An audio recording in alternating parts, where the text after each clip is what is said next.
Muy buenas tardes, amigos de este su programa de Agenda con Nelson Gómez. Bueno, nos complace tener aquí a una persona que se ha dado fuerte, tanto en el derecho como en la parte política. Y hoy viene a hablar de ambas cosas, porque este país está un poco como cuatriboleado y minoso, como dicen los barahoneros. Buenas tardes, Edwin. Félix, feliz Navidad, hermano. No, próspero año nuevo. Próspero año nuevo a todos. A todos y a todas las que ven este programa, que ya es una costumbre de la gente. Bueno, ya vamos a cumplir. Estar en agenda. Sí, vamos a cumplir ya 3 años el próximo 20. Bueno, eso es. Si Dios. Y este año yo les deseo a todos permite. los amigos que nos ven que sus condiciones mejoren y que por fin llegue a su vida un poquito de luz y de esperanza. Bueno, esperamos eso. Edwin, Así pasó el 2017, llega el 2018, el país está involucrado en corrupción, en impunidad y un sinnúmero de cosas. No tenemos hospitales, los servicios básicos se han perdido todo, ya tú sabes cómo está la electricidad y un sinnúmero de cosas que llega ahora al 2018, inconclusa del 2017.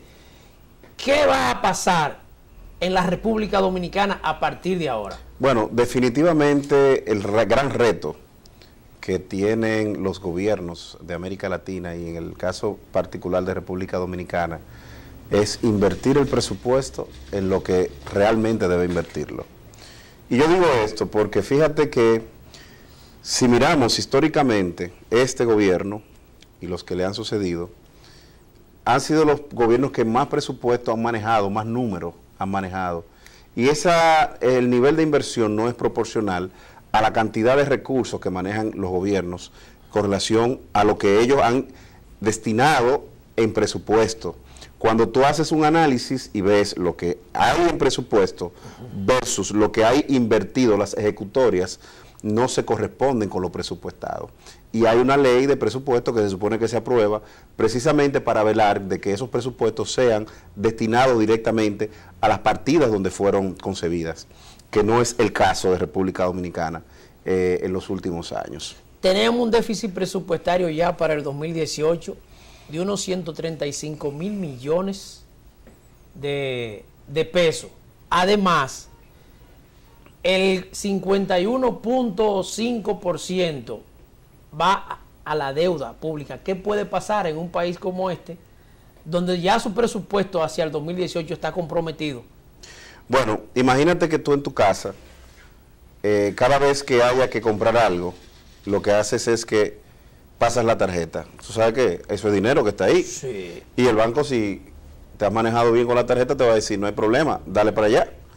Pero en algún momento hay que pagar esa deuda. Entonces, toda la economía que se sustenta sobre deudas sin producir, nosotros no estamos produciendo en la misma cantidad y proporción en la que nos estamos endeudando. Entonces, República Dominicana tiene necesariamente que comenzar a ver sus niveles de endeudamiento con preocupación, en el sentido de que tiene que comenzar a buscar la forma de cómo producir dinero suficiente, divisa suficiente, para que esa deuda no venga a, ese gran endeudamiento no venga a soslayar la producción. Lo poco que se produce se destina al pago de esos intereses de esa deuda. Es decir, que ese capital está intacto. En algún momento la burbuja se va a romper. Y yo lo que no quisiera verme como se vio Argentina cuando aquella vez del corralito, o como se han visto en algunos países del área, que ciertamente Grecia, que se vio muy afectada por los niveles de endeudamiento, y esos niveles de endeudamiento van a llevar al traste a que la República Dominicana se convierta en un país invivible e ingobernable. Si aquí explota una crisis económica ya más de lo que hay, aquí va a haber un problema grandísimo. Pero por eso es que no concuerdan las cifras prácticamente que da el Banco Central, porque ha dado varias cifras este año. Primero dio, sí, el año pasado. Primero dio un 7.2. Después dio un 6.4 y ahora ya al terminar da un 4.2. ¿A qué se debe eso? Mira, sin embargo, al mes de noviembre la inflación creció a un 0.78%, pero a nivel ya global creció más de un 4%. Yo no voy a hablar como economista, porque lo real es que esos números tenemos que ser bien cautos al soltarles a los economistas su área. Sí yo puedo decir es que a la gente que nos está viendo, cuando va al colmado, cuando va al supermercado, cuando va a la farmacia, cuando le llega la factura de la luz, ellos sí sienten si su economía crece o disminuye.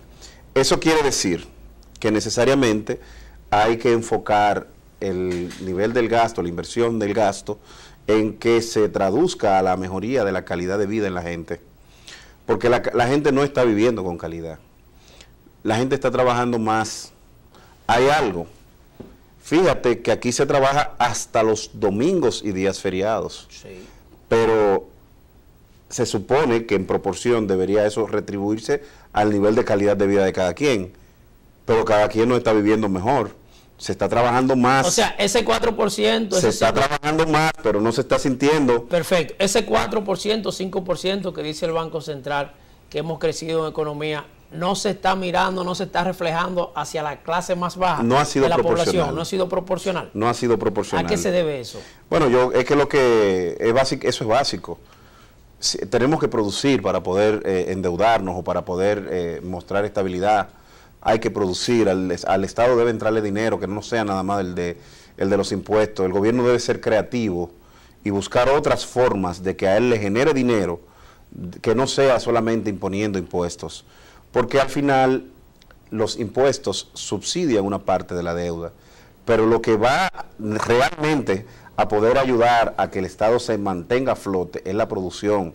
Por eso hay que ponerle atención a los productores, esos productores que están quebrando, esos bananeros, esos pobres infelices campesinos que a cada rato se le pierden la cosecha, a los tomateros, al campo en sentido general, la cebolla se pierde.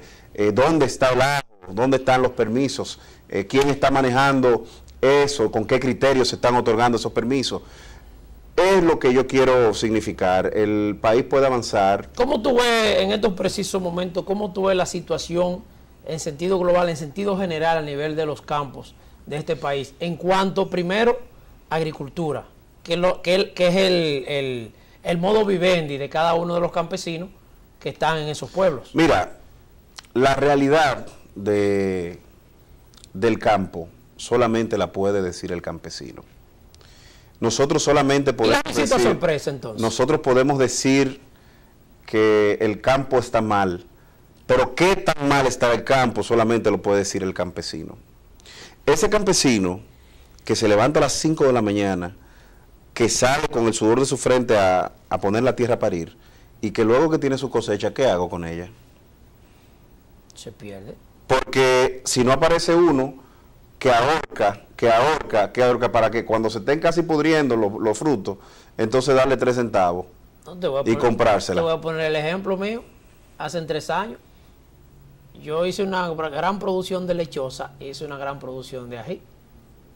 La lechosa se puso a 2.5 en el mercado, pero no encontré que nadie la libra a 2.5. Yo lo que dije, no, el pueblo que entre y se la coma. Entonces, es lo que... ¿Tú entiendes? Entonces, sembré y también se saturaron los mercados internacionales porque era un ají de exportación, que era el ají picante, que tú sabes que no es de mucho consumo en la República Dominicana. Sin embargo, hay que destacar. ¿Vino alguien a defender mi dinero que yo perdí? No, yo no tuve a nadie me ayudó y se perdió todo. Yo lo que sí creo es que nosotros debemos hacer énfasis en tecnificar el campo, en hacer que el campesino sea más rentable y autosustentable. ¿Cómo tú crees que se puede hacer eso? Mira, el mundo está demandando alimentos. Ahora, esas oportunidades deben llegarle a todos y a cada uno de los campesinos, los productores. El pollo, el cerdo, esos son productos que se demandan. Nosotros hemos tenido grandes crisis con tomar en cuenta a nuestro principal socio comercial, que es Haití, que cuando dice no vamos a consumir pollo, se nos quedan los pollos, entonces tenemos que meterlo al mercado local. Pero no hacemos la diligencia para buscar un mercado internacional. Hay mercados alternativos, ahí están. Pero no se hace la diligencia. Pero entonces ahí es donde yo quiero llegar. La producción tiene que tener un engranaje. Ese engranaje debe estar compuesto con el servicio exterior y tiene que estar compuesto también por las entidades que están llamadas a velar por la estabilidad del empresariado local. Ahí está AIRD, están las cámaras de comercio. ¿Cree en la exportación el Estado Dominicano? Por lo que he visto en materia de políticas públicas, no. Aparentemente nos hemos conformado con lo que hay a nivel local. Es decir, ¿qué vamos a aportar este año? Si este año fue declarado el año de la exportación, ¿qué es lo que vamos a aportar de República Dominicana? Eso a mí me preocupa. Porque yo quiero saber qué es lo que vamos a exportar. Me preocupa porque la producción local no tiene los niveles técnicos y las capacidades de exportación. Mira, hay un tema que aquí no se discute, y es que el DERE-CAFTA fue una gran realidad, y es una gran realidad. Ahora, ¿cuáles han sido los beneficios? Nosotros no le hemos sacado el provecho al DERE-CAFTA, que el DERE-CAFTA en su inicio se proyectaba. ¿Por qué? Porque tú tienes, por ejemplo, un mercado como el mercado de los Estados Unidos, que una sola cadena de esa de abastecimiento te compra todo lo que va disponible aquí de ese solo rubro. Tú tienes, por ejemplo, el caso de Walmart. ¿Hay un productor local que le pueda vender zapatos nada más a esa sola tienda? ¿Hay un productor local que le pueda vender ajíes, o que le pueda vender tomates, o que le pueda vender lácteos con la calidad y con lo que ellos necesitan? Entonces, hay que tecnificar el campo, el agro, hay que tecnificar a la gente. Yo te aseguro que este territorio en el cual nosotros nos encontramos puede ser el principal almacén de productos europeos para distribución de las Américas. ¿Tú has visto alguna política pública enfocada en que eso se dé? ¿Por qué? Porque nosotros estamos en el centro. Desde Europa nosotros podemos ser el pequeño Panamá de que es de Oriente y distribuir todo eso. Nosotros podríamos tener, pero no tenemos mano de obra, podríamos tener fábricas de ensamblaje de carros, podríamos tener de aviones, de muchísimas tecnologías, pero no tenemos la mano de obra. Entonces hay que capacitar, hay que producir, y esa producción nos va a dar los dólares, las divisas, para nosotros poder amortizar la deuda y también ver el país echar hacia un sendero más saludable. ¿Qué vamos a exportar nosotros? Eso es una pregunta que podríamos hacérsela al ministro de la Presidencia y al señor presidente de la República. Bueno, porque si lo que vamos a exportar es ajo, ya se jodió la vaina.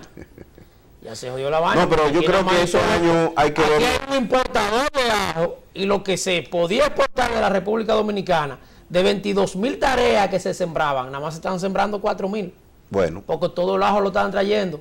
Sin embargo, ahí hemos visto como el Ministerio de Medio Ambiente, que ha sido muy diligente en sacar a los productores que estaban sentados allá en Constanza, sacarlos, despojarlos de sus tierras. Esa misma diligencia no se han hecho con otras tierras que también están siendo invadidas por algunos grandes terratenientes que no tenían tierra antes. Pero bueno, eso es un asunto que tiene Después de la pausa comercial regresamos en breve.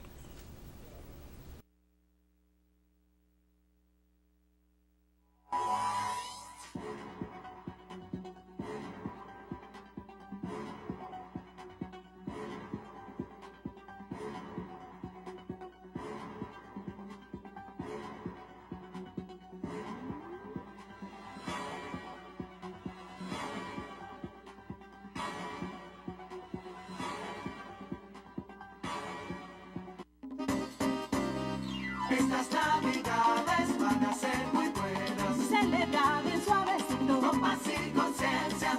Que solo se dispare el amor y la alegría. Ni fuegos artificiales, ni bala perdida. Esta Navidad dispara tu alegría, no tu arma.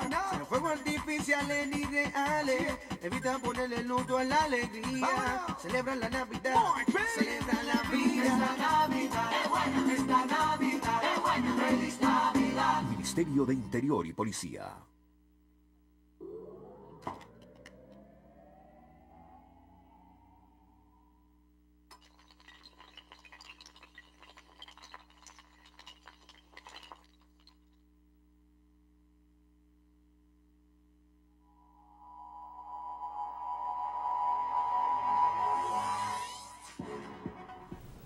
Continuando con este espacio de agenda con Nelson Gómez.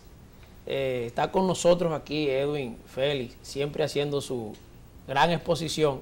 Siempre la gente me dice que tú eres un gran exponente. Muchas gracias, muchas gracias. Y eso es importante.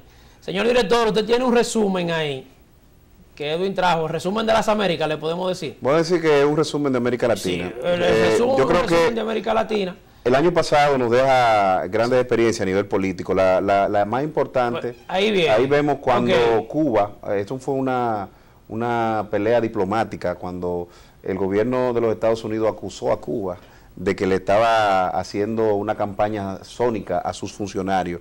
Y los Estados Unidos tuvo que mudar su embajada y se fue de Cuba, primero a Colombia y luego entonces a México. Entrando en conflicto con ese país, con la administración de ese país. Vemos también cuando anuncia Fidel Castro, no, el amigo, el hermano Castro Fidel, Ruz, el hermano Castro de Fidel, Ruz, sí. le propone que su elección sea hasta abril de este año. El ambiente internacional también quedó marcado con Venezuela, la gran crisis que se vive en ese país. Vemos como ¿Cómo han llegado a República Dominicana? se manifestó de muchas maneras. Una de las maneras que se manifestó fue que la gente salió a la calle y protestó, entre otras cosas. Eso se está todavía hoy viendo cómo se resuelve. Ahí estamos viendo en Colombia un gran avance, y fue los acuerdos que se llegaron con la guerrilla de las FARC, que en primera instancia el gobierno le tumbaron el pulso en el Congreso. Recuerda que el Congreso le vetó las intenciones de que ellos tenían de buscar las curules que quería las FARC para ellos postularse, y eso no generó agrados. Tenemos también en el Ecuador, vimos como el principal hombre de confianza del ex presidente ecuatoriano fue perseguido y está preso. ¿Por qué? Por los sobornos. El caso de Brecht. En Nicaragua vemos ahí en la pantalla la familia dámelo un poquito de audio aquí. Con miras a mantenerse en el poder, el mandatario Evo Morales anunció que nuevamente aspirará a la presidencia de 2025. Bolivia. Bueno, ese sí le ha gustado, está el carguito. Él presentó una modificación a la Constitución y allí pasó como si fuera un cuchillo caliente en mantequilla. Bueno. La intención de él es llegar al 2025, ya hasta ahí, y hasta el 2025 sentado en la silla. Okay. A nivel Sí. local tenemos muchos.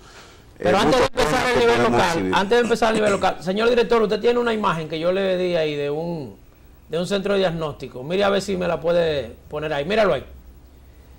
Hay más de 10 centros diagnósticos como ese. Ese es del municipio de Enriquillo, en Barahona. Hace casi 6 meses que lo inauguró el presidente de la República. Y no hay forma como empezar a operar. Sin embargo, en el hospital principal del municipio se está cayendo a pedazos, que cuando llueve dentro, cuando llueve afuera, escampa adentro. Es algo increíble, pero cierto. Si usted no va a poner en ejecución un hospital con tanta deficiencia y tantos problemas hospitalarios que tenemos en estos precisos momentos, ¿para qué inaugurarlo? Mira, Nelson, Entonces, ¿cómo tú ves, Edwin? Ahora que yo te paso esa imagen, vámonos aquí, señor director. La situación en cuanto a la salud en la República Dominicana. Yo quiero que nos enfoquemos principalmente en cuáles han sido porque hay logros también. Sí. Hay logros. Hemos visto. No tenemos mucho tiempo, vamos a hacerlo un poco rápido. Chanel Rosa Chupani ha hecho un buen trabajo en la SENASA. Ok, sí, muy buen trabajo. Y yo creo que eso Muy es un buen gran trabajo. aporte, porque el seguro le ha llegado a mucha gente que antes no lo tenía.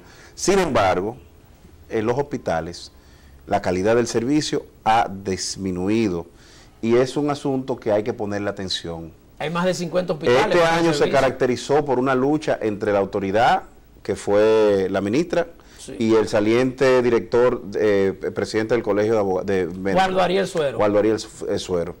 Este año se caracterizó porque las exigencias de los médicos para que esos equipos de esos centros funcionaran no fueron escuchadas. También se caracterizó porque muchos pacientes llegaban a los hospitales con necesidad de que sean atendidos y por alguna razón tampoco les atendían. En este año a nivel privado también sucedieron asuntos importantes que poner la atención, porque en clínicas también se dio el caso de que tuvimos muertes públicas que presentaron pacientes en las emergencias y si tú no le depositabas una suma de dinero, ellos entonces te referían el paciente a otro lado, los llamados rebotes. Esto naturalmente está haciéndole un gran daño. Y todo eso sistema. Es responsabilidad del Estado. Eso es claro, porque es que el Estado está para regular y para hacer cumplir las regulaciones. Tenemos también una ministra de Salud Pública que no administra nada. Entonces, a nivel público, vemos como en cada una de las diferentes provincias el sistema de salud ha experimentado una desmejoría, porque hay centros que lo han intervenido, hasta 5, 6, 7 centros al mismo tiempo, sin lograr que un centro se termine. Entonces, con ese centro en trabajo constante, ni está bueno ese, pero tampoco está bueno el próximo. Y ni se termina uno, ni se termina el otro. Entonces, de alguna forma, los médicos tienen que operar con la sala de emergencia, con una vela, porque saben que no tienen electricidad. Félix, los casos más renovantes en la República Dominicana durante el 2017, Odebrecht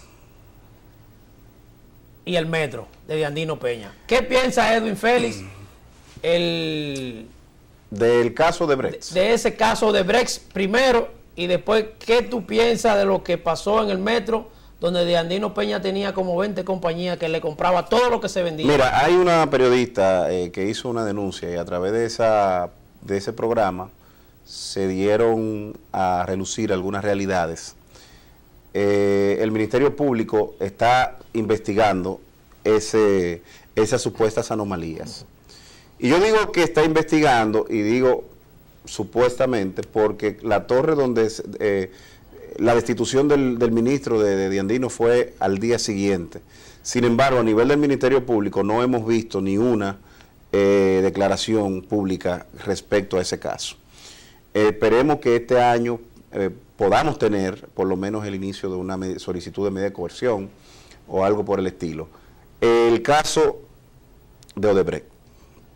El caso de Odebrecht es un caso muy particular porque la compañía Odebrecht llegó a República Dominicana y se hizo famosa precisamente en los gobiernos del PLD.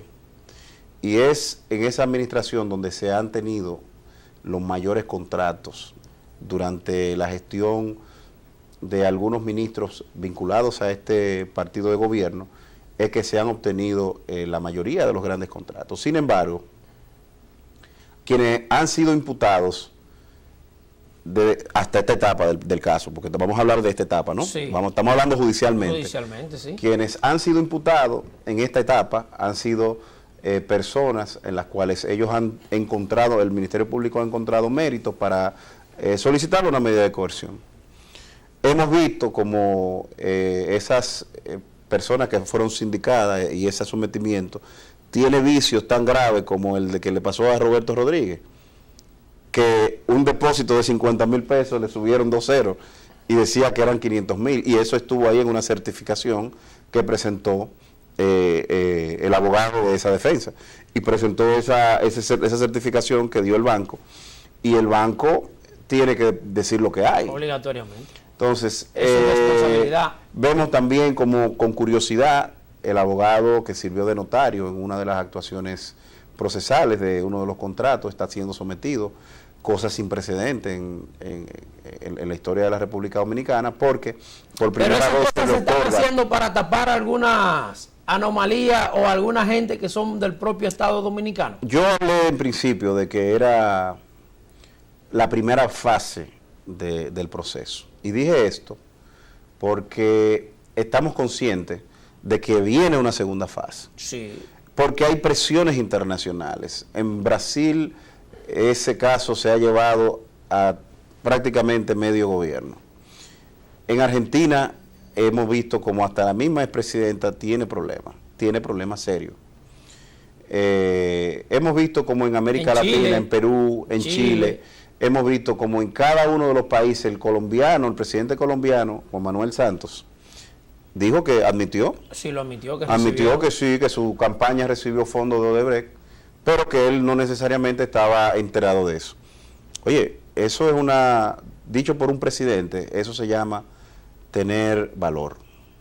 En República Dominicana el caso de Odebrecht debe dar un giro, una investigación que apenas inicia, una investigación que puede tener grandes repercusiones a nivel política, si la hacen bien. ¿Tú crees que puede perjudicar el caso de Brecht a los partidos de oposición también? Porque tenemos al presidente del Partido Revolucionario Moderno, tenemos al vicepresidente del Partido Revolucionario Moderno, Alfredo Pacheco, y hay un sinnúmero de personas ahí que están metidas que puede perjudicar también a la oposición. Mira, el caso de Brecht. es incuestionable de que se ataron a una medida de coerción, un juez lo vio, un juez determinó que hay algún nivel de responsabilidad. No debió, escúchame, Edwin, no debió de asumir la responsabilidad el Partido Revolucionario Moderno y hacer lo que esa gente cogiera una licencia médica y no permitir que ellos continuaran en su cargo. Yo creo que por prudencia, la prudencia aconseja que no necesariamente usted tiene que estar al frente de todo. Si usted está siendo investigado en un proceso, lo lógico es que usted deje que la justicia haga su parte y no se convierta en una obstrucción. Entonces por eso que la gente dice que todos los partidos son iguales. Mira, yo creo que en todos los partidos... Ya estamos en el plano político. Yo creo que todos los partidos tienen grandes hombres y grandes mujeres y eso Pero ahí debe haber sido la diferencia. es un proceso en el cual se está imputando. Ahí hay que establecer una diferencia. A ellos se les acusó de algo. Todavía hay que probárselo. Es decir, todavía ellos están en la fase donde están siendo señalados de que fueron ellos quienes recibieron de alguna forma. Sí, pero esa es la parte perfecta. Esa es la parte legal. La parte técnica. La parte legal, la parte política. La parte política que estamos hablando. La parte política, ahí hay que entonces andar con un poquito más de cuidado. Porque lo cierto es que todo el que está imputado de este proceso, en ese caso corresponde a la corriente del expresidente Leonel Fernández. Y yo estoy totalmente convencido que no solamente la gente de Leonel Fernández o de la administración de Fernández tuvo algo que ver. En un minuto, Edwin, ¿qué es lo que nos queda? Ya Domingo me hizo seña. ¿Qué tú crees que puede pasar con el caso Con de el Brecht? caso de Brecht, Sí. me recuerda mucho a los romanos del pan y el circo. Eso no es más de ahí. Bueno, con esta última información hemos llegado al final de su programa de Agenda con Nelson Gómez. Les decimos que el próximo martes estaremos aquí a las 4:30 de la tarde. Pasen muy buenas.